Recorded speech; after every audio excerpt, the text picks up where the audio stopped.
Well, here's an incredible story of survival, and it's all thanks to an off-duty doctor and a police officer. Both jumped into action to save the life of a Lombard woman who collapsed at a Bears game. WGN's Courtney Spinelli joins us now with that story. Courtney.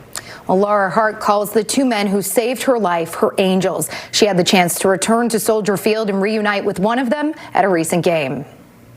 It was completely out of nowhere. Chicago Bears fans have learned to expect the unexpected, but it was what happened in the stands no one saw coming, especially Laura Hart. The loud music was going. The game was about to kick off. I stood up, and my last memory is that I felt really hot, and that was it. My gut reaction was to go and see how I can help. The 45-year-old collapsing moments before the start of the Bears-Giants game on November 9th. Two strangers, both heroes, leaving their uniforms at home that day, but not their instinct for helping others. And I knew I had a certain skill set that could help the situation, and I went over there and did what I could. Dr. Etan Stirk, an ER doctor at Loyola Medicine, and Riley McIntyre, a Davenport, Iowa police officer assigned to the Special Victims Unit, performing CPR on Hart, who had no pulse.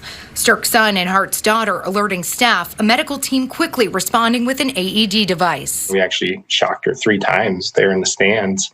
And then she started having some spontaneous breathing. After spending 14 days at Northwestern, Hart coming home to her family. Weeks later, the season ticket holder returning to Soldier Field, serving as honorary captain while reuniting with McIntyre. Her fear of returning to the place where she died and came back to life, overwhelmed by gratitude for the reason she's still here. I tried to push those aside as much as possible because I just felt so compelled to thank them.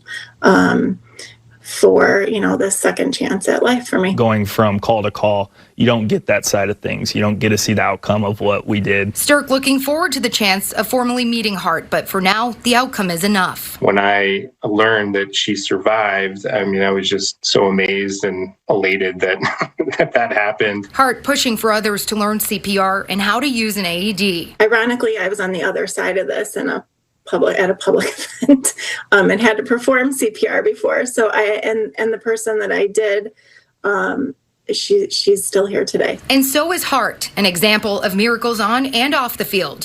While the team has coined the nickname the Cardiac Bears for their late comebacks and last-minute wins, Hart jokes she's taking it easier while enjoying the historic ride. It's hard. Sometimes I have to cover my eyes in order to keep myself and the anxiety down.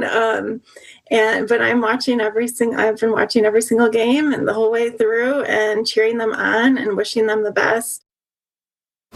Now, Hart says that she has a long road to recovery, both physically and mentally, but that she is getting there slowly and is doing well. Stirk notes it's incredible not only the fact that she survived, but that she came out of all of this neurologically intact. So many grateful people tonight after that. In the newsroom tonight, I'm Courtney Spinelli, WGN News.